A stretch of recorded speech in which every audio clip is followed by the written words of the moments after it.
जिन लोगों की किडनी खराब होनी शुरू होती है उनमें क्या सिम्टम्स आते हैं? पेशाब में प्रोटीन का आना, क्रिएटिनिन बॉडी में इकट्ठा होगा तो इचिंग होगी, स्किन में, मसल्स में क्रैम्प होंगे, टेस्ट हमारा खाने से खत्म हो जाता है, ब्रेन पे उसका असर आना शुरू हो जाता है, पेशेंट अजीब सी बातें करने शुरू कर देता है, बच्चा पापा बीमार पड़ता रहता है और माँ उसको कफ सिरप देती रहती है। उस टाइम के बाद पता लगता है कि उस कफ सिरप की वजह से बच्चे की किडनी खत्म।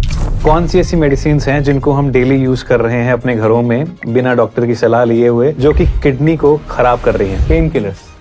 किडनी ट्रांसप्लांट के बाद आपको स्टेरॉइड पे रहना पड़ता है। ऐसा केस हमने सुषमा स्वराज और जितने भी हमारी महान हस्तियां रही हैं जिन्होंने ट्रांसप्लांट करवाया था उनके साथ कॉमनली देखने को मिला है।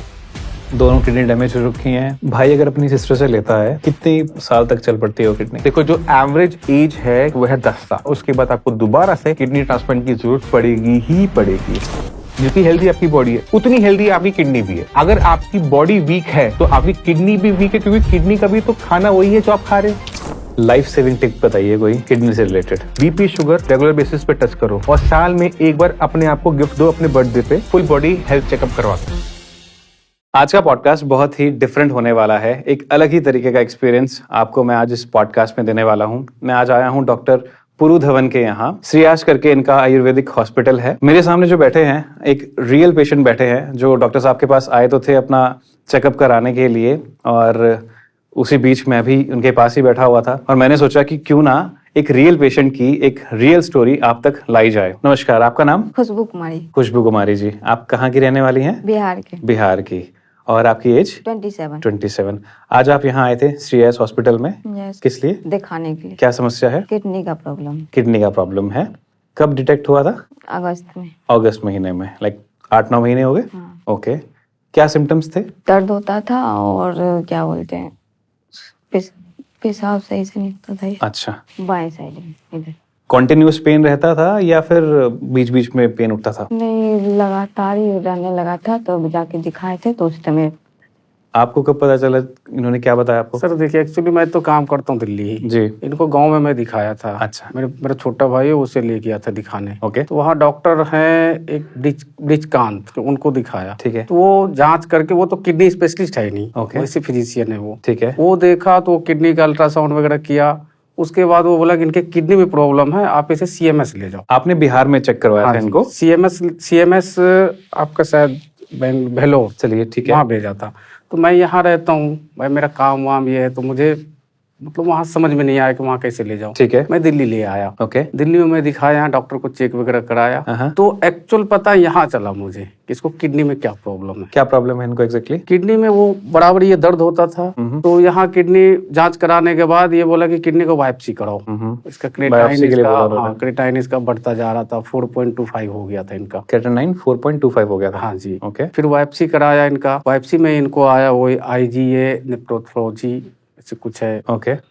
तो फिर वहाँ दिखाया, उनका ट्रीटमेंट तो चल रहा है लगभग 1-1.5 महीने से वहाँ। लेकिन वो खाने का परहेज वगैरह ये सब जो बताया ना, इसके अंदर कुछ ज्यादा ही कमजोरी आने लग गया। क्या परहेज बताया था? जैसे उबला हुआ खाना है। अच्छा, ठीक है। चावल नहीं खाने, आलू नहीं खाने, और भी फल वगैरह नहीं खाने। तो खाना कम कर दिया था वहाँ पे ऐसा? खाना कम कर दिया, फ्रूट्स वगैरह बिल्कुल बंद कर दिया था। अच्छा, डॉक्टर ने आपको ये सजेस्ट किया? हाँ, सजेस्ट किया ओके। था। 2 दिन पहले सर का वीडियो देखा तो फिर किसी से पूछा नहीं, फिर मैं यहाँ आ गया। नहीं, पर क्या चीज थी जो आपको लगा कि आप वहाँ से सेटिस्फाइड नहीं थे या फिर कुछ रिजल्ट्स नहीं थे? खाने में कंट्रोल किया, इनको कमजोरी आना शुरू हो गया। अच्छा। और वापसी कराने से पहले इनके शरीर में कोई सूजन नहीं था। और हमें लगा, ये सर का वीडियो देखने के बाद फिर मुझे ये फील हुआ कि मतलब ये खाने के कारण ही इसका शरीर में सूजन हो रहा है। प्रोटीन वगैरह जो भी ये सब चीज बिल्कुल बंद कर दिया था। इनके पहले इनके शरीर में कुछ भी वैसा नहीं था। तो बेसिकली जो मूल कारण जो था वो खाना जो बंद करने को,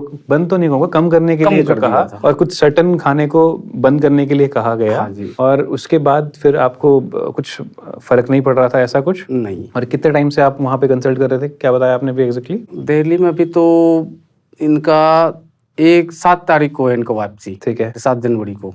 उनके बाद से तो फिर कंटिन्यू वैसे ही चल रहा है। अभी क्रेटिनिन के लेवल्स क्या है, चेक किया होगा जब? तो अभी सर उनके बाद वो कुछ ट्रीटमेंट किया था तो इनका 2.56 हो गया था। 2.5? तो फर्क पड़ा उससे? फर्क पड़ा। और कल परसों में फिर दिखाया था रिपोर्ट 10 तारीख को, तो 10 तारीख को इसका क्रेटाइन फिर हो गया 2.96। अच्छा, फिर बढ़ गया? फिर बढ़ गया। ओके, तो मतलब वो टेम्परेरी फर्क था जो फिर बाद में फिर इंक्रीज हो गया। तो प्रॉब्लम वही है सारी की थोड़ा सा दिमाग में तो वही आया ना कि भाई ट्रीटमेंट चल रहा है, कम हुआ फिर ज्यादा हो गया। सी आपको पॉडकास्ट में इसलिए बिठाया गया है अभी यहाँ पे क्योंकि ये जो सेम प्रॉब्लम है, इस सेम प्रॉब्लम से बहुत सारे लोग जो हैं गुजर रहे होते हैं, जो किडनी पेशेंट्स होते हैं। हम यहाँ आगे कैमरे के आगे बात कर लेते हैं कि ये होते हैं पेशेंट, इनको क्या होता है, वो क्या होता है, ठीक है, वो ऊपर ऊपर से बात हो जाती है। जब कोई एक रियल पेशेंट आता है और जब वो अपनी बात बताता है कि ये समस्या थी और इस तरीके से ये चीज़ें चल रही है, तो वो ऑब्वियसली बात है, वो और ज़्यादा आपका एक रियल एक्सपीरियंस हो जाता है। तो मकसद यही था आप लोगों से बात करने का, और थैंक यू सो मच। पहली बात तो यार कैमरा के आगे बैठना ये अपने आप में बहुत बड़ी बात होती है। आप लोगों ने कंसर्न दिया अपना कि हाँ हम बैठ के बात करना चाहेंगे, उसके लिए थैंक यू सो मच। आपका कंसल्टेशन हो गया डॉक्टर पुरू जी के साथ। हाँ जी। अब जो हमारे व्यूअर्स हैं उनके लिए भी इस केस के बारे में भी बात करेंगे, और उसके अलावा भी किडनी के रिलेटेड जो भी जेनरिक चीज़ें हैं, जो समस्याएं रहती हैं, उसके बारे में हम डिस्कस करेंगे। ये वाला पॉडकास्ट भी देख लीजिएगा। और अभी डॉक्टर पुरू धवन जी को बुलाते हैं हम। Doctor Puru Dhawan, welcome to the Himachali podcast. Thank you very much. कैसे हैं आप? All good. आपका कुछ हिमाचल के साथ रिलेशन भी है ना? हाँ जी। पहले वो बता दीजिए। आप इसे बात हुई थोड़ी देर पहले और व्यूअर्स को बता दो। ठीक है, मेरी जो वाइफ है वो शी बिलोंग्स टू सोलन से। हाँ जी। अच्छा, हर नेम इज प्रगति गुप्ता। अच्छा, वो भी हॉस्पिटल में? हाँ, she is also director. Okay, very nice. चलिए अब बात करते हैं जो रियल पेशेंट अभी हमारे साथ आए थे। इन पेशेंट की जो प्रॉब्लम थी किडनी से रिलेटेड, ये IgA कुछ तो नेफ्रोपैथी या नेफ्रोपैथी, ये क्या है? देखो बेसिकली क्या होता है, हमारी बॉडी में एक इम्यून सिस्टम होता है जो हमें सारी इन्फेक्शन से, बैक्टीरिया से बचा रहा है। अगर ये इम्यून सिस्टम हमारी बॉडी में ना होना, हम 2 दिन सर्वाइव नहीं कर सकते। तो ये जो इम्यून सिस्टम है, इसमें कोई प्रॉब्लम आ जाए तो कभी कभार अपनी ही बॉडी को नुकसान पहुंचाना शुरू कर देता है। अब इनके केस में क्या हो रहा है कि IgA इम्यूनोग्लोबिन, ये एक तरह का आप समझ लो कि प्रोटीन है, ये एक डिफेंस सिस्टम का पार्ट है। वो आपकी किडनी में जाके डिपॉजिट होना शुरू हो जाता है, जिसकी वजह से किडनी के अंदर स्वेलिंग आ जाती है। और जब इसमें स्वेलिंग आ रही है तो किडनी की वो काम करने की जो परफॉर्मेंस है ना, वो डाउन हो जाएगी। उसका जो काम है क्रिएटिनिन को बाहर निकालना, यूरिया को बाहर निकालना, वो कम हो जाएगा। उसका रिजल्ट हमें क्या देखने को मिलेगा कि पेशेंट की KFT रिपोर्ट के अंदर क्रिएटिनिन की वैल्यू और यूरिया की वैल्यू बढ़ने लग गई। क्रिएटिनिन और यूरिया की वैल्यू बढ़ जाती है। हाँ जी। और जो ये कह रहे थे कि वेट लॉस हो रहा है, देखो वेट लॉस इनको लगा कि बीमारी की वजह से हो रहा था, बट इनका जो एक्चुअल जो वेट लॉस था वो इनकी डाइट की वजह से हो रहा था, क्योंकि डॉक्टर ने जो इनको डाइट दे रखी थी वो इतनी रिस्ट्रिक्टेड डाइट दे रखी थी कि जिसमें पेशेंट का सर्वाइव करना नामुमकिन था। अच्छा, उन्होंने वो डाइट छोड़ दी, क्योंकि अगर जब हम खाना पीना बंद कर देते हैं, वेट लॉस स्टार्ट करते हैं, तो हर 5 किलो पे 1 पॉइंट क्रिएटिनिन का डाउन होता है। तो अगर मैं गलत नहीं हूं तो पिछले टाइम में 2-4 महीनों में इन्होंने 5-10 किलो का वजन डाउन किया है। इसी की वजह से इनका जो क्रिएटिनिन लेवल है वो 4 से 2 पर आ गया। 5-10 किलो हुआ है? कितना हुआ है? 4-5 किलो कम हुआ है। अच्छा, 4 से 5 किलो उनका कम हुआ है ना? यस। ये इसलिए हुआ क्योंकि जो क्रिएटिनिन है वो हमारी मसल्स में बनता है। तो अगर मैं किसी पेशेंट को ये बोलता हूँ कि आप खाना कम कर दो या बंद कर दो या फिर आपने इतना इतना खाना है, तो जैसे जैसे वेट लॉस होगा वैसे वैसे क्रिएटिनिन भी कम बनेगा बॉडी में, और इसकी वजह से वो रिपोर्टों में कम नजर आएगा। तो यहाँ पे किडनी ठीक नहीं हुई है, क्रिएटिनिन का लेवल कम आया है। क्यों? क्योंकि हमने वेट लॉस किया है डाइट की वजह से। तो ये एक तरह से ब्लैक मैजिक होता है जो डॉक्टर्स जानते हैं कि अगर मैं पेशेंट का वेट लॉस करवा दूंगा मेडिसिन के साथ, डाइट को टाइट कर तो पेशेंट का क्रिएटिनिन डाउन हो जाएगा। बट ये गेम लंबी नहीं चल पाती। रीजन क्या है कि आप इनकी एज है 27, इनको नॉर्मल लाइफ हमारी होती है अराउंड 80 ईयर्स, तो यहाँ से इनका 50 साल जीना है, और ये बीमारी जो इनको है ये खत्म नहीं हो सकती। ये जो प्रॉब्लम है कभी खत्म नहीं होगी। अब इनको पूरी 50 साल नेक्स्ट 50 ईयर्स इससे फाइट करना है। अच्छा, आज की डेट में ये खाना इतना रिस्ट्रिक्ट कर दिया, हर 2 महीने में ये 5 किलो वजन गिरा रही हैं, तो आप खुद इमेजिन कर सकते हो कि कुछ टाइम के बाद इनकी बॉडी इतनी वीक हो जाएगी कि चलना उठना बैठना भी मुश्किल हो जाएगा। और जो हमने वेट लॉस किया है, वेट लॉस जो किया है और जो हमने क्रिएटिनिन डाउन किया उसकी वजह से ये भी वापस बढ़ना शुरू हो जाएगा।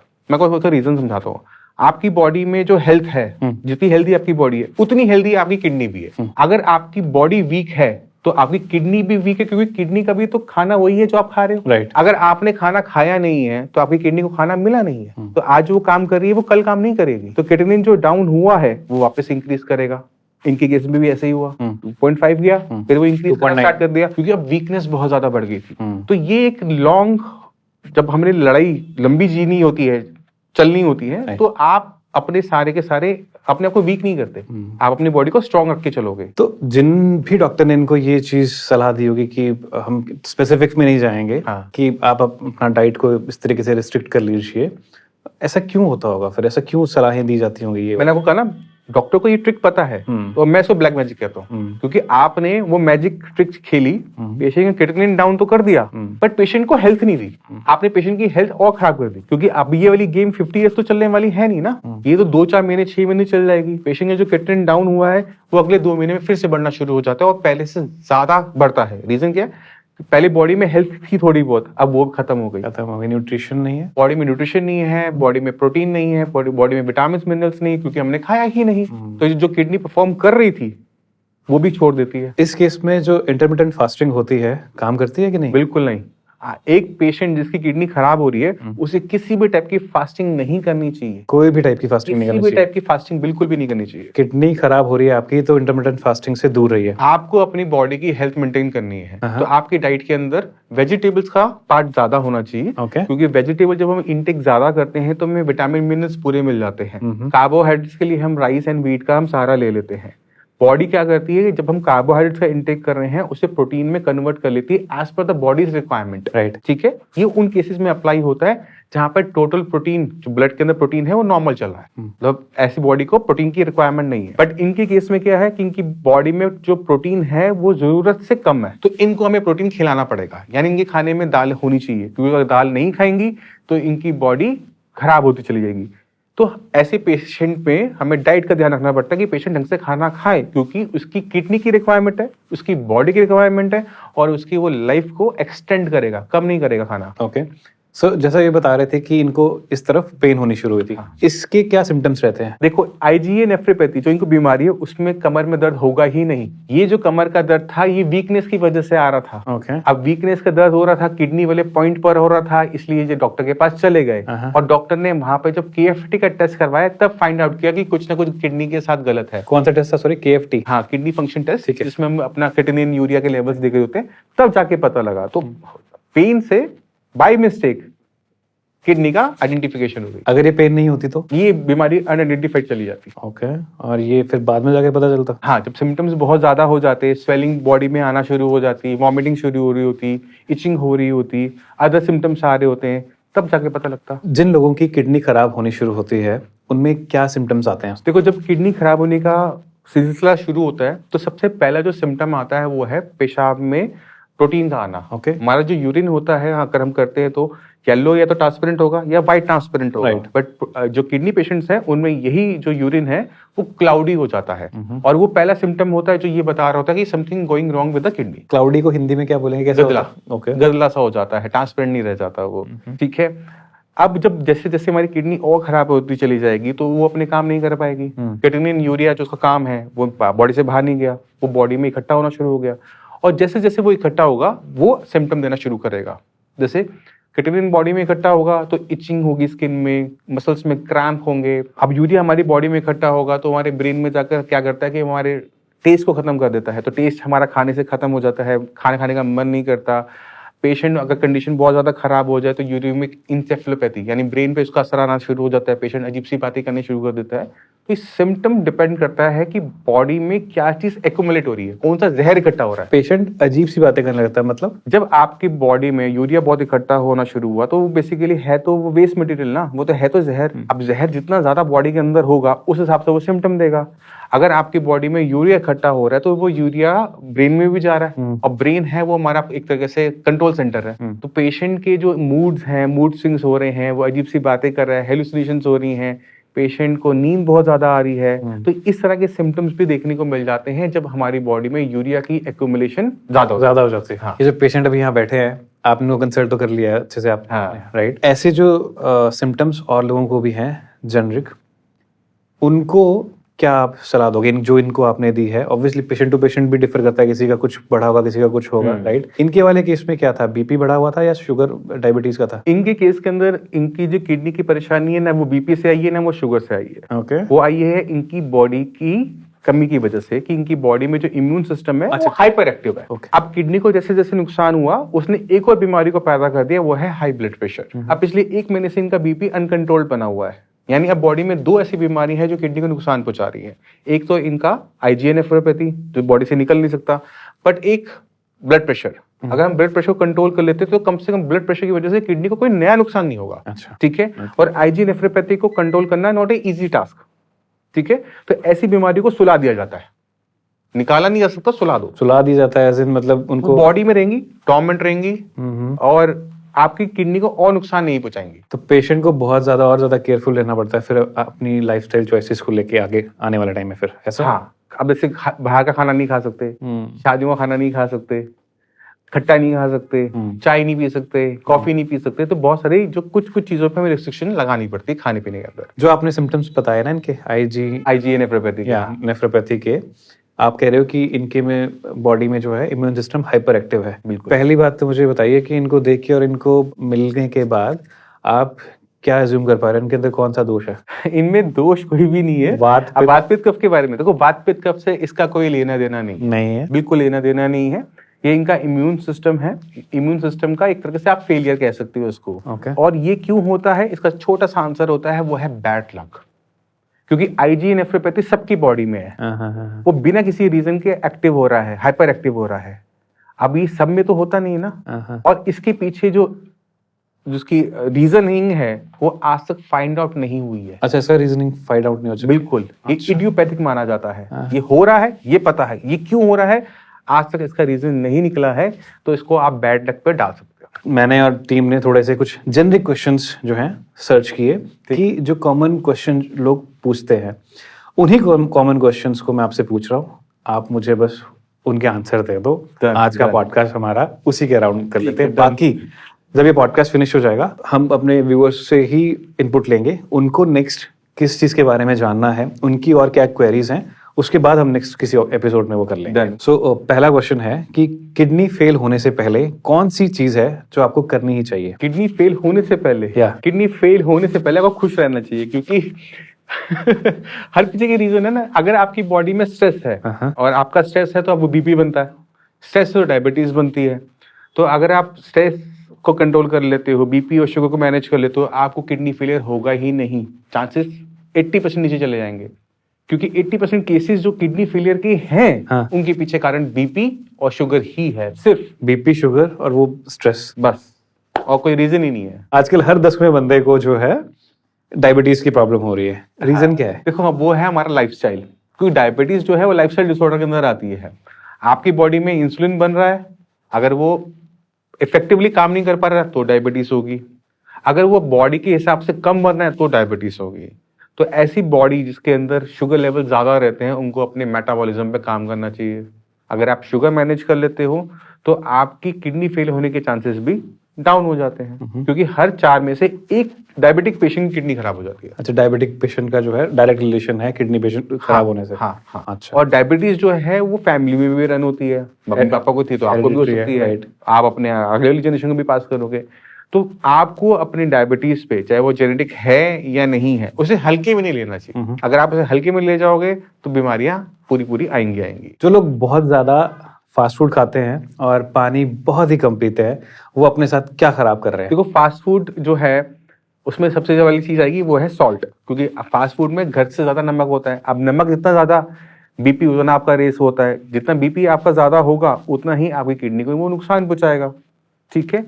और पानी कम, पानी ज्यादा, एक ये वेरिएबल होता है। आपको बस प्यासे नहीं रहना। मतलब आपको अगर प्यास लग रही है तो पानी पी लो, चाहे कम पियो चाहे ज्यादा पियो, और पीते रहो। अगर आप पानी बिल्कुल इनटेक करना बंद कर देते हो, यूरिन आपका बिल्कुल येलो आ रहा है और आपके यूरिन में जलन हो रही है, तो बॉडी इसे कुछ टाइम तो चला लेगी, बट इसे लाइफ लॉन्ग नहीं चला सकती।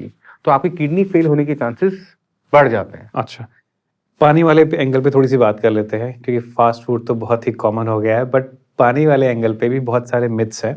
कोई कहता है कि दिन में 2 लीटर पियो, कोई कहता है 3 लीटर पानी पियो, कोई कहता है 4 लीटर पियो, कोई कहता है 1 लीटर काफी है। अकॉर्डिंग टू आयुर्वेदा, एक नॉर्मल ह्यूमन बीइंग के लिए कितना पानी डेली पीना सफिशिएंट है? देखो, आयुर्वेदा के हिसाब से चले ना तो वहां पर काल का भी है, किस जगह पे आप रहते हो वो भी है, आपके प्रोफेशन के हिसाब से भी है। तो हर बॉडी का एक अलग होता है, प्रकृति होती है। अब जो पित्तज प्रकृति है उसको स्वेटिंग ज्यादा होगी तो उसकी बॉडी में पानी की रिक्वायरमेंट ज्यादा है।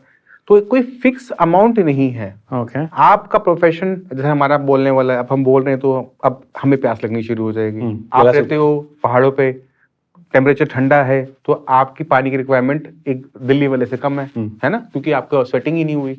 तो आपने कभी भी ये चेक नहीं करना होता, ये क्वांटिटी पे फंसना नहीं होता, आपने अपनी बॉडी की रिक्वायरमेंट को समझना है। बॉडी की रिक्वायरमेंट को कैसे समझे? आपके होठ और आपका गला, अगर आपके होठ सूख रहे हैं, गला सूख रहा है, प्यास लग रही है, पानी पियो ना, प्यासे मत बैठो। ऐसा कोई स्पेसिफिक नहीं कि भाई इतना पानी पीना ही पीना। बिल्कुल नहीं, पानी कम पियोगे तो किडनी खराब होगी, और पानी ज्यादा पियोगे तो भी किडनी खराब होगी। पानी ज्यादा पीने से भी किडनी खराब होती है? अब मुझे 8 साल हो गए प्रैक्टिस करते हुए, आज तक मैंने एक केस देखा है जिसमें पेशेंट ने ज्यादा पानी पीकर अपनी किडनी खराब कर ली। 8 साल में एक केस? हाँ, अब मैं उसको केस से समझाता हूँ आपको।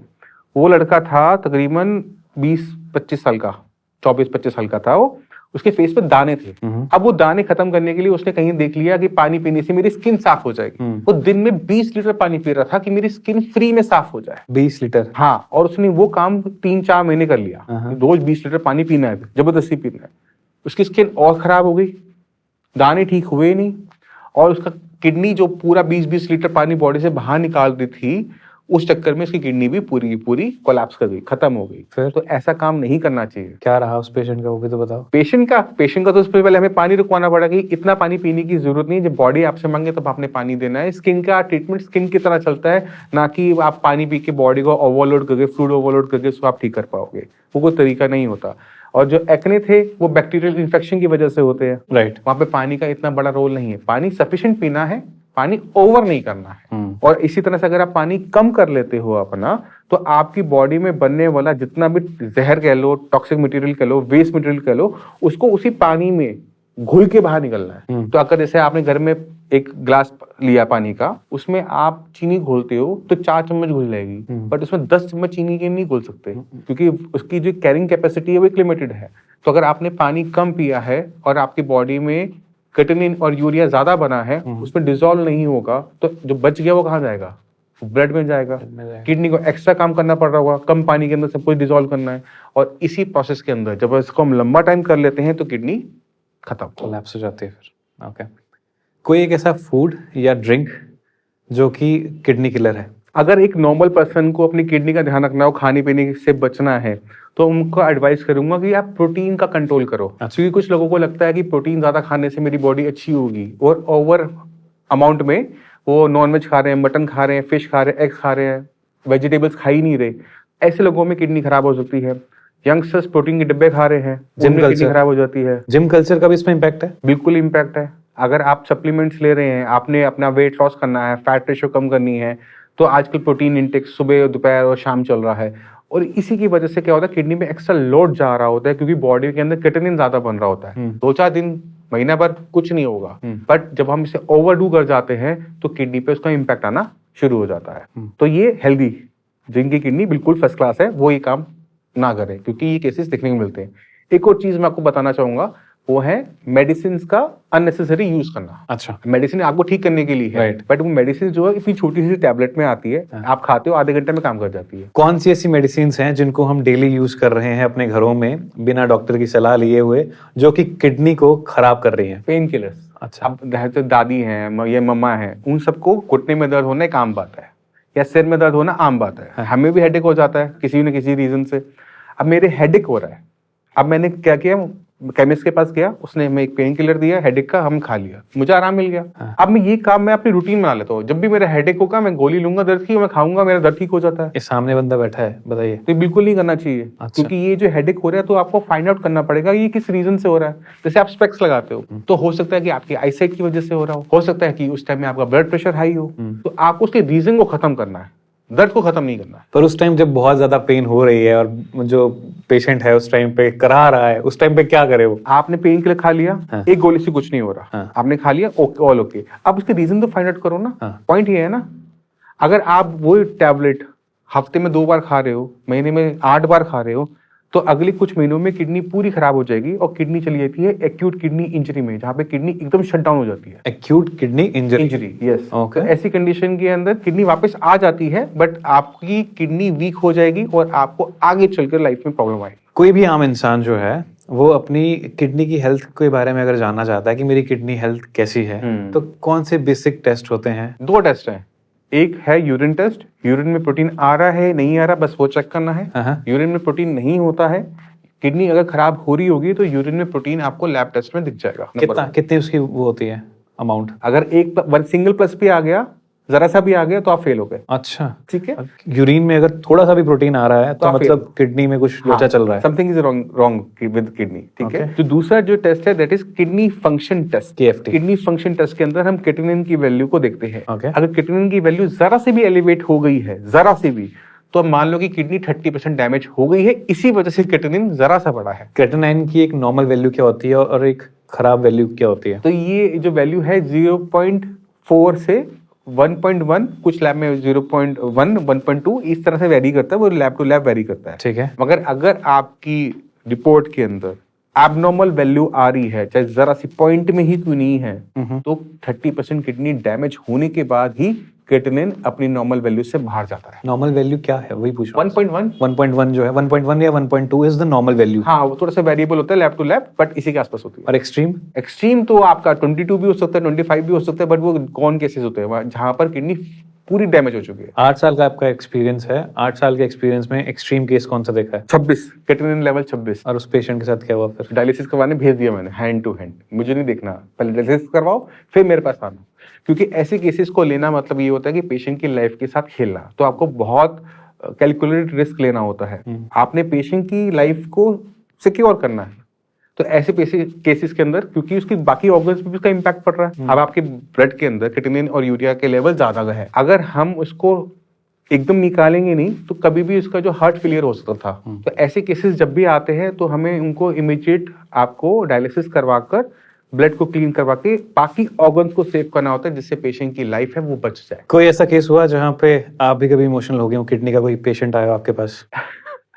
देखो, जो बच्चे होते हैं ना वो बहुत छोटे होते हैं। अब एक पेशेंट है, एक गुड़िया है, 6 साल की बच्ची है, पूरे फेस पे स्वेलिंग है, खाना नहीं खा रही है, क्रेटिनिन लेवल बहुत ज्यादा बढ़ रहे हैं, पेशेंट हमारा गरीब है, वहां पर ना आपका दिल ना पसीज जाता है, क्योंकि आप उसकी मदद करना चाहते हो और कर नहीं पा रहे। ऐसे केसेस में ना आपको लगता है कि आप गलत प्रोफेशन में आ गए। मैं आपको सच बताऊं, अगर आप ये जो छोटे बच्चे होते हैं ना, इनको मतलब भगवान तो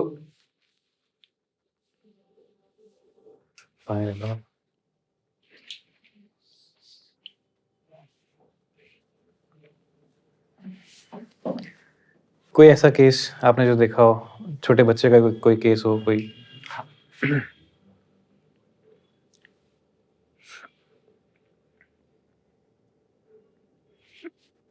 जो ये छोटे बच्चे वाले जो केसेस होते हैं ना, ये अब ना बहुत कॉमनली आने लगे हैं, पहले नहीं आते थे।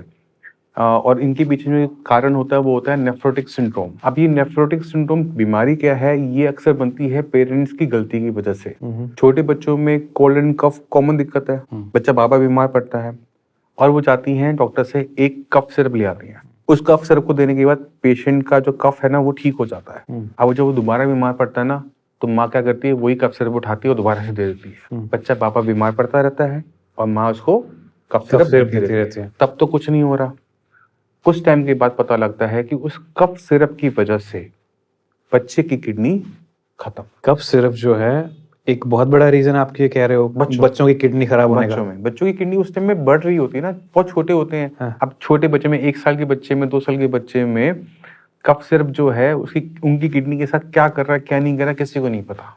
तो इसलिए मैं हमेशा एडवाइस करता हूँ कि जब बच्चों का ट्रीटमेंट करना होता है ना, तो डोसेज का बहुत ध्यान रखो, मेडिसिन का बहुत ध्यान रखो और पैथी का भी ध्यान रखो। छोटे बच्चों में होम्योपैथिक मेडिसिन बहुत अच्छा काम करती है। अच्छा, मैं खुद आयुर्वेद का फिजिशियन हूँ, बट मैं फिर भी कह रहा हूँ कि होम्योपैथी ट्राई किया करो बच्चों के अंदर पहले। First line of medicine. Reason fast है। कहते हैं होम्योपैथी स्लो है? नहीं, ये सबसे बड़े मिथों में से एक है कि कहा जाता है कि होम्योपैथिक स्लो है। होम्योपैथिक बहुत फास्ट है, बहुत अच्छा काम करती है बच्चों में। बच्चों में इम्यूनिटी डेवलप कर देगी, बच्चा बाबा भी बीमार नहीं पड़ेगा। तो वो अप्रोच वहां पे अच्छी मिलती है। अगर नहीं ठीक हो रही तो उससे ऊपर हम बैठे हुए हैं आयुर्वेद वाले। आप होम्योपैथी से ऊपर मानते हो अपने आप को आयुर्वेद वाले? हाँ, वो तो आपने अपनी पैथी के तो पीछे तो हम मतलब खड़े ही रहेंगे ना। आयुर्वेद की अपनी पावर्स है, होम्योपैथी की अपनी पावर्स है, एलोपैथी की अपनी ताकतें हैं। तो सबके अपने एडवांटेजेस है। हाँ, हथियार है आपके पास, बस आपको कंडीशन के हिसाब से अपने हथियार निकालने होते हैं। आप सीधा एटम बम नहीं निकालोगे, पहले छोटे छोटे करके देखोगे तब काम बनेगा। तो आप बड़ी चीजें करते हो। तो होम्योपैथिक बच्चों में बहुत अच्छा काम करती है, बहुत फास्ट काम करती है। मैं अपने बच्चों को भी पहले होम्योपैथिक ही देता हूँ, number 1 thing. By the way, आपकी नॉलेज के लिए बात बता दूं, मेरे पॉडकास्ट में एक वैद्य जी भी आ चुके हैं पहले, और उनके 2-3 पॉडकास्ट कर चुका हूं मैं। उनके पास मैं एक दिन बैठा हुआ था उनके एक क्लिनिक में, तो एक एमडी डॉक्टर, वो काफी वेल नोन अपने वहीं हिमाचल की, अपनी फैमिली को उनके पास भेज रखा हुआ उन्होंने। हाँ, अब होता ही है। मैं सोचूं, मैं वही बोलूं, मैं कहा यार ये एमडी डॉक्टर और ये मतलब कुछ भी अपने हिसाब से दे सकते थे, या फिर किसी बढ़िया अपने मित्र को बोल के कि भाई यार ये भेज रहा हूँ आपके पास, ये मैंने आपको कहा ना, हर पैथी में अपना एक दम है। अब जहां पर एलोपैथी फेल होती है वहां पे आयुर्वेद आता है। जैसे किडनी फेलियर पेशेंट में भी, अगर आप किसी भी किडनी फेलियर पेशेंट का प्रिस्क्रिप्शन उठा लो एलोपैथी का, तो उसके अंदर किडनी की मेडिसिन ही नहीं है। Okay, not a single medicine, आज तक डेवलप ही नहीं हुई है। एलोपैथी के अंदर किडनी की कोई मेडिसिन डेवलप नहीं हुई है, पूरी ब्रांच है। हाँ। पूरी किडनी को लेकर पूरी नेफ्रो की पूरी ब्रांच है, बट सिंगल मेडिसिन नहीं है जो किडनी को खराब होने से रोक भी सके। विटामिन डी देंगे, बीपी की मेडिसिन देंगे, कोलेस्ट्रॉल की मेडिसिन देंगे, और सोडियम बाइकार्बोनेट की टैबलेट्स होती हैं, और उनका प्रिस्क्रिप्शन खत्म हो जाता है। पेशेंट को ये भी नहीं बताया जाता है कि मैंने आपको जो लिख रहा हूँ उसमें किडनी की मेडिसिन कोई भी नहीं है।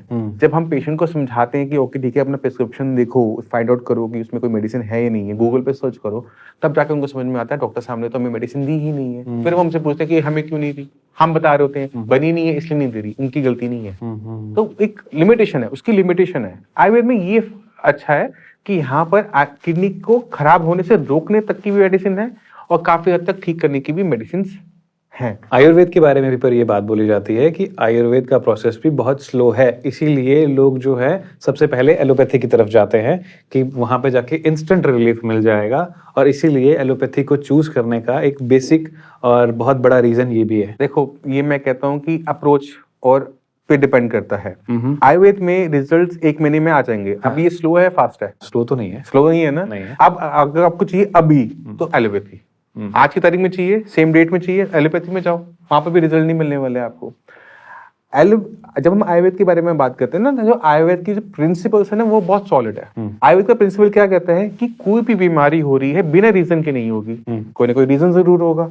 अगर आप उस बीमारी को ठीक करना चाहते हो तो उसकी रीजन पे अटैक कर दो। कॉन्ट्राडिक्टरी टू दिस, जो पिछले वाले आपके पेशेंट थे वो बैड लक था, राइट? एग्जैक्टली, वो एक बैड लक था। बाकी हर चीज का रीजन होता है। उसका भी रीजन है ना, रीजन है, बट वो क्यों हो रहा है वो भी नहीं, वो एक बैड लक है। बैड लक भी तो होता ही है ना। बच्चा अगर पैदा हो रहा है, बैड लक है, तो उसके अंग प्रॉपर बॉडी में पार्ट नहीं बन पाते, हार्ट में छेद होता है, कोई रीजन नहीं है, राइट? तो ऐसी बहुत सारी बीमारियां जिनके पीछे कोई रीजन नहीं होता। राइट। आप स्मोकर नहीं होते तो भी आपको लंग कैंसर हो जाता है, आप टबैको च्यू नहीं करते तो भी आपको माउथ कैंसर हो जाता है।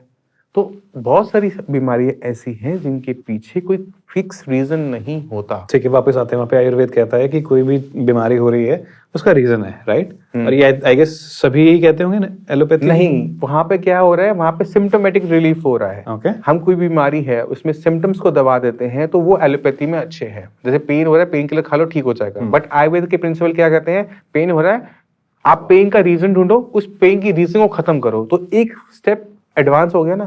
जैसे मैंने आपको एडवाइस किया कि आपको हेडेक हो रहा है तो go for blood pressure test, eyesight test. Reason क्या है, वो मेरे का आयुर्वेद में फंडामेंटल्स में सिखाया गया कि ये ट्रीटमेंट का लाइन ऑफ ट्रीटमेंट यही रहेगा। इसी तरह से किडनी फेल हो रही है तो मुझे फाइंड आउट करना पड़ता है कि बीपी से हो रही है, शुगर से हो रही है, या जैसे इनके केस के अंदर आईजीए नेफ्रोपैथी से हो रही है। अब इसके ऊपर डिपेंड करता है कि उस बीमारी को मैं कंट्रोल कर सकता हूँ या नहीं कर सकता हूँ। मुझे पता है कि बीपी को मैनेज करना इजी है, डायबिटीज को मैनेज करना इजी है, बट आईजीए नेफ्रोपैथी को मैनेज करना मुश्किल काम है। तो हमने क्या कहा कि आपको लड़ाई तो पूरी लाइफ टाइम करनी पड़ेगी, इस बीमारी को सुला दो। ये काम करना आसान है, बीमारी निकलेगी नहीं बट सो जाएगी, तो पेशेंट की लाइफ एक्सटेंड अच्छी, पेशेंट की लाइफ नॉर्मल हो जाती है। वापिस ले आता हूँ आपको मैं बच्चों वाले टॉपिक के ऊपर ही, बिकॉज मुझे थोड़ा सा इंटरेस्ट इसमें ज्यादा लग रहा है। बच्चों में कितने बच्चों के केसेस आ रहे हैं आपके पास आजकल किडनी फेलियर के या फिर किडनी से रिलेटेड प्रॉब्लम्स के? देखो, आप ये लेके चलो कि हफ्ते का एक केस होता है। एज क्या रहती है? 6 से 7 साल। क्या क्या रहता है यूजुअली उनके? उसमें क्रिएटिनिन के लेवल बड़े होते हैं, कुछ केसेस में क्रिएटिनिन बड़ा होता है। हाँ। और कुछ केसेस के अंदर यूरिन के अंदर प्रोटीन लीक आउट होने की वजह से जो हमारा बच्चा है वो ग्रो नहीं कर पा रहा होता। हाँ। या उसकी बॉडी में बहुत ज्यादा स्वेलिंग आ रही होती है, बच्चा जो है वो बहुत ज्यादा थकना शुरू कर देता है, खेल नहीं पा रहा होता। तो इस तरह की दिक्कतें हो रही होती है जब पता लगता है कि कुछ ना कुछ गलत हो रहा है। फिर जब टेस्ट होते हैं तो पता लगता है कि किडनी खराब हो रही है। ओके, तो अगर किसी पेरेंट्स के लिए पॉइंट ऑफ व्यू से बताइए कि बच्चों में क्या सिम्टम्स हैं, अभी आपने बताया पर थोड़ा सा और सिंप्लीफाइड तरीके से बताइए, जिससे पेरेंट्स जो है थोड़ा सा अवेयर हो जाए कि किडनी से रिलेटेड कहीं कोई प्रॉब्लम तो नहीं चल रही है। देखो, अगर किडनी के साथ बच्चे में दिक्कत हो रही है तो पहली चीज ये होगी कि यूरिन का जो कलर है वो ट्रांसपेरेंट से क्लाउडी हो जाएगा, जो मैंने आपको पहले ठीक है, तो कॉमन है। ठीक है, तो जब बच्चा यूरिन कर रहा है, करवा रहे हो, चेक करो कि यूरिन ट्रांसपेरेंट है या फिर वो गदला है। गदला, ठीक है। ठीक है, अगर बच्चे में फेस पे, पैरों में स्वेलिंग आपको देखने को मिल रही है कि बच्चे का जो फेस है वो फूलता जा रहा है, तो वो दूसरा साइन होता है जो ये बता रहा है कि कुछ ना कुछ बॉडी के अंदर गलत हो रहा है। और अक्सर इसके अंदर प्रोटीन लॉस की वजह से आईवी स्वेलिंग होती है। ठीक है। अगर बच्चा कहता है मेरा खेलने का मन नहीं है, एक्टिव नहीं है, लेथार्जी हो रहा है, ठीक है, उसे बैठे रहना पसंद है, तो वो एक साइन हो सकता है जहां पे ये पता लग रहा है कि बच्चे की बॉडी में एनर्जी नहीं है, क्योंकि बच्चे उस टाइम में बहुत एक्टिव होते हैं, बैठ ही नहीं सकते हो, तो वो एक साइन है कि कुछ ना कुछ गलत है, तो वहां पर टेस्ट करवाने की जरूरत पड़ती है। उसमें प्रकृति का कोई लेना देना नहीं होता? प्रकृति का कोई लेना देना नहीं है, यहाँ पर आपकी बॉडी से प्रोटीन लीक आउट हो रहा है। अच्छा, ठीक है, तो कुछ बीमारियां होती हैं, जैसे आपने कहा ना कर्मज बीमारी होती है, कर्मज बीमारियां जो हमारे कर्मों की वजह से, बैड लक की वजह से आ रही है, जैसे हमने ये डिस्कस किया। दूसरी होती है दोषज, जो दोष की वजह से होती है, वात पित्त कफ की वजह से, जैसे घुटनों में दर्द है, घुटनों में दर्द हो रहा है तो वातज व्याधि है, आपका पैरालिसिस है तो वात व्याधि है, पार्किंसन है, वात व्याधि है, तो उनका हमने कैटेगराइजेशन की है 3 ग्रुप के अंदर।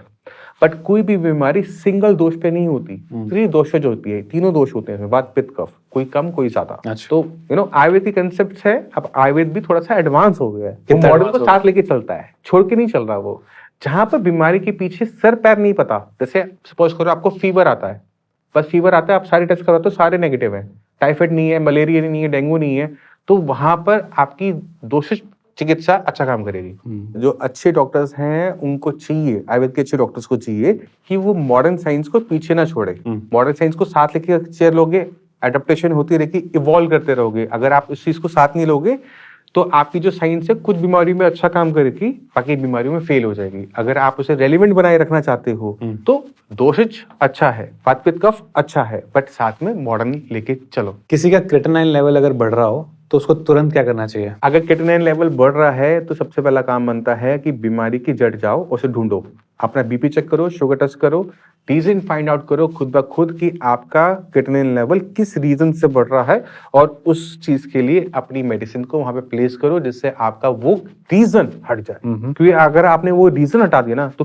किडनी आपकी और खराब होना उसी दिन से बच जाएगी। अगर आप उसे खुला छोड़ देते हो, बीपी आपका बढ़ा हुआ है, छोड़ देते हो, अरे बीपी तो सबका बड़ा होता है, अरे शुगर क्या है, वो तो मेरे परिवार में चलती आ रही है, अगर आपकी ये अप्रोच है ना तो आपको कोई नहीं बचा सकता। लाइफ सेविंग टिप बताइए कोई किडनी से रिलेटेड। अगर आप किडनी फेलियर को होने से पहले कैच कर लोगे तो उससे बड़ा कोई लाइफ सेविंग नहीं होगा, और उसका तरीका बहुत सिंपल सा है, बीपी शुगर रेगुलर बेसिस पे टेस्ट करो, और साल में एक बार अपने आप को गिफ्ट दो अपने बर्थडे पे, फुल बॉडी हेल्थ चेकअप करवाकर। अच्छा, जो बहुत कम लोग कराते हैं। बिल्कुल, अपने बर्थडे की डेट हमेशा सबको याद रहेगी, अपने आप को गिफ्ट दे दो, अपने हेल्थ चेकअप करवाया, जिससे क्या होता है कि आपको बीमारी के छोटे में ही पता लग जाता है कि okay something is going wrong. आप काम करना शुरू स्टार्ट कर देते हो, काम आप करना जब स्टार्ट करोगे तो धीरे धीरे रिजल्ट भी मिलने शुरू हो जाएंगे। आप जब आपको पता ही नहीं लगा कि आपकी बॉडी के साथ क्या गलत है तो आप काम कैसे करोगे? क्विक क्वेश्चंस हैं, अगर आप रोज एक ये गलती कर रहे हो तो किडनी फेल होने वाली है। अगर आप रोज पेन किलर ले रहे हो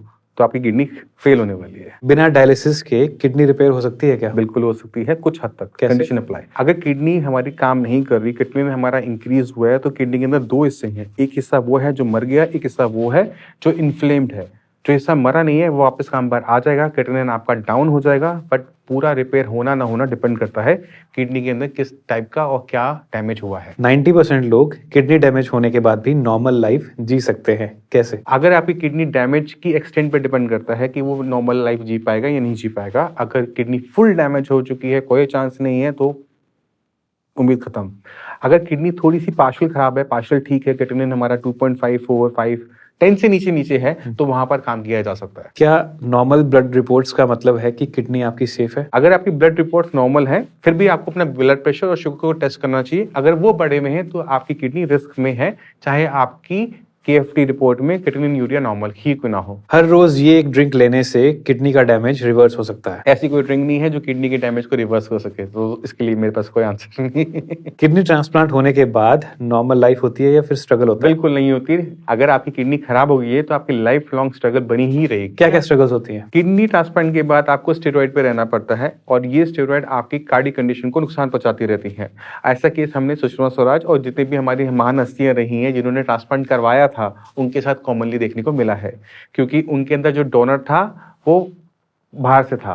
अगर कोई फैमिली से देता है, जैसे लालू प्रसाद जी की बेटी ने उनको किडनी दी है, उसके अंदर उनका सर्वाइवल अच्छा देखने को मिलेगा इन कंपेरेटिव टू अदर्स, जहां पर जो डोनर है वो किसी और फैमिली से आ रहा है। अपनी फैमिली रिलेशन में नहीं, सॉरी मतलब ब्लड का नहीं, ऐसा फैमिली? हाँ, अगर आप ब्लड रिलेशन का, हाँ, अगर आप अपनी फैमिली में से किसी से किडनी लेते हो तो वो किडनी लंबा चल जाती है। अगर भाई बहन से लेता है, अज्यूमिंग मदर से ले ली, फादर से ले ली, तो उस केस के अंदर किडनी अच्छा परफॉर्म कर जाती है ट्रांसप्लांट वाली। अगर आपने किसी रैंडम पर्सन से ले ली तो किडनी की जो चांसेस होते हैं चलने के वो बहुत कम हो जाते हैं। लेट्स से अगर फैमिली से कोई अपनी किडनी लेता है, दोनों किडनी डैमेज हो चुकी हैं, अब ऑब्वियसली बात है लेनी पड़ेगी। भाई अगर अपनी सिस्टर से लेता है, कितनी साल तक चल पड़ती है वो किडनी? देखो, जो एवरेज एज है किडनी ट्रांसप्लांट के बाद वो है 10 साल। ओके। तो जो आप ट्रीटमेंट ले रहे हो वो 10 साल चलेगा, उसके बाद आपको दोबारा से किडनी ट्रांसप्लांट की जरूरत पड़ेगी ही पड़ेगी, क्योंकि जो आपने किडनी ली भी है वो भी फेल होगी ही होगी। क्या सिम्टम्स आने शुरू हो जाते हैं उस टाइम? सेम सिम्टम दोबारा से आएंगे, वही क्रिएटिनिन लेवल बढ़ेगा, वही यूरिया लेवल बढ़ेगा, वही बीपी बढ़ना शुरू होगा, वही सारी दिक्कतें दोबारा से आती है। लेट्स से किसी पेशेंट की एज है 30 ईयर ओल्ड, हाँ। ठीक है, उसने अभी ट्रांसप्लांट करवाया है, तो क्या 40 साल तक? बिल्कुल। अब 40 के बाद उसे फिर ट्रांसप्लांट चाहिए, बट ये हो नहीं पाता क्योंकि बॉडी इतनी वीक हो चुकी होती है कि 40 के बाद ट्रांसप्लांट करवाना मुश्किल हो जाता है। तो वहां पर हमें एक टफ डिसीजन लेने पड़ते हैं कि पेशेंट के लिए क्या चीज सही है।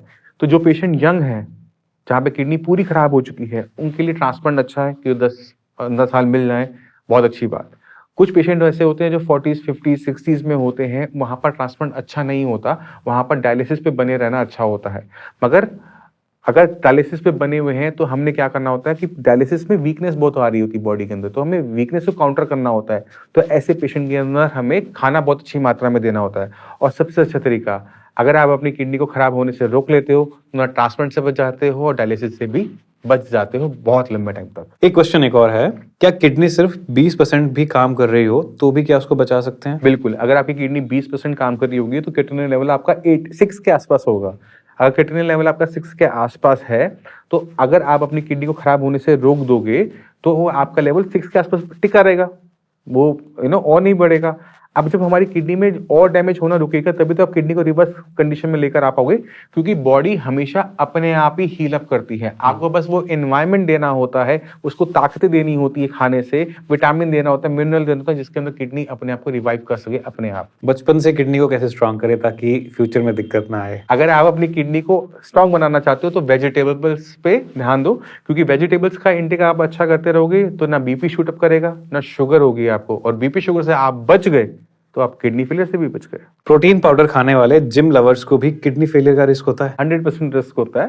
डिपेंड करता है कि आप प्रोटीन पाउडर कितनी मात्रा में खा रहे हो। अगर आपने खाना छोड़ दिया है, सिर्फ प्रोटीन पाउडर पे जी रहे हो, तो किडनी खराब आपकी 100% होगी ही होगी। और अब किसी पर्सन को कैसे पता चले कि अच्छा यार इतनी लिमिट है मेरी और इतना ही प्रोटीन पाउडर मुझे कंज्यूम करना है? अगर वो कोई जिम लवर है, कोई जिम जाता है रेगुलर, वो तो आपको अपनी मॉडरेशन में रखना है ना। आप 2 स्कूप, 3 स्कूप, 4 स्कूप लो, कोई दिक्कत नहीं होगी। अगर आपने सुबह, दोपहर, रात आपका प्रोटीन ही इंटेक कर रहे हो, अपनी जो एपेटाइट सप्रेस कर रहे हो, तो आप अपनी बॉडी के साथ नुकसान कर रहे हो। क्या नॉनवेज फूड खाने से भी किडनी की हेल्थ के ऊपर असर पड़ता है? हाँ भी और ना भी। अगर आप व्हाइट मीट खा रहे हो, सी फूड खा रहे हो, एग्स हैं, चिकन है, तो आपकी किडनी को नुकसान होने के चांसेस बहुत कम है। Okay. मगर अगर वहीं पर आप डेली बेसिस पर मटन खा रहे हो, बीफ खा रहे हो, आपकी किडनी खराब होने के चांसेस रेड मीट ज्यादा बढ़ जाते हैं। बिल्कुल। अच्छा, कैसे? जब हम नॉनवेज और खासकर रेड मीट ज्यादा खा रहे होते हैं तो हमारी बॉडी के डिफरेंट ऑर्गन्स में इन्फ्लेमेशन आनी शुरू हो जाती है। अगर वो इन्फ्लेमेशन आपकी किडनी पर आ रही है तो वो किडनी को डैमेज करने के चांसेस हाई हो गए।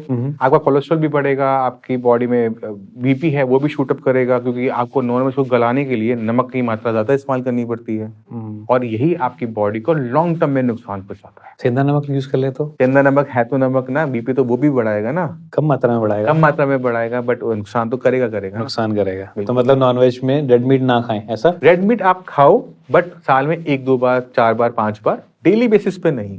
व्हाइट मीट आप डेली बेसिस पे खा सकते हो। अगर किसी की किडनी फेलियर के लास्ट स्टेज पे है तो होप है या बस एंड? अगर क्रिएटिनिन का लेवल 10 से नीचे है, 10 के आसपास है, Okay. तो पूरी होप है। बट अगर क्रिएटिनिन का लेवल 13, 14, 15 जा रहा है तो वहां पे चांसेस बड़े कम हो जाते हैं, जहाँ पे पेशेंट को पहले डायलिसिस करवाना पड़ेगा, उसके बाद उसको हो पाएगी। सबको कभी ना कभी किडनी चेक करवानी चाहिए और किस एज से स्टार्ट करानी चाहिए? आपकी एज 30 क्रॉस कर जाए, हर साल में एक बार अपने बर्थडे पे अपनी किडनी टेस्ट जरूर करवाओ। जो लोग सोच रहे हैं कि उनको किडनी प्रॉब्लम कभी नहीं होगी, उनके लिए एक वार्निंग। अपना बीपी शुगर ठीक रखोगे, किडनी की दिक्कत होने के चांसेस ना के बराबर हो जाएंगे। अगर बीपी शुगर अपना कंट्रोल में नहीं रखते हो, उसको छोड़ देते हो कि मुझे बीपी शुगर जो है वो मेरी फैमिली में आ रहा है, तो आपकी वो सबसे बड़ी गलतियों में से एक है। आपने सबसे डेंजरस किडनी फेलियर केस कौन सा देखा है? एक केस नहीं है, मल्टीपल केसेस हैं। अपनी अपनी गलतियों की वजह से डिफरेंट केस है। कभी प्रोटीन पाउडर ज्यादा खाने की वजह से किडनी खराब हुई, कभी मेडिसिन ज्यादा खाने की वजह से किडनी खराब हुई। तो केसेस जब छोटे बच्चों में होते हैं तब वो थोड़े डेंजरस ज्यादा हो जाता है। हमारे क्वेश्चन तो यहीं पे खत्म हो रहे हैं doctor Puru Dhawan. I hope कि जो व्यूअर्स हमें देख रहे हैं, बहुत सारी कंफ्यूजन उनकी दूर हुई होंगी, और अगर नहीं हुई हैं, इस पॉइंट तक अगर आप पहुंच चुके हो पॉडकास्ट के, और पहली बात तो थैंक यू सो मच, यहाँ तक पहुंचे बड़ी बात है। इसका मतलब आपको कंटेंट अच्छा लगा है, एंगेजिंग लगा है। यहाँ पहुंचे हो तो अपने डाउट्स, अपनी कन्फ्यूजन्स जो और रहती हैं कमेंट में लिखना। जैसा कि मैंने पहले भी बताया था, डॉक्टर पुरु धवन जी को मैं कोशिश करूंगा उनको भेजने की, और बताइए कि नेक्स्ट पॉडकास्ट किडनी से रिलेटेड हम कौन से टॉपिक्स के ऊपर करें। Right sir? बिल्कुल sir. Thank you so much.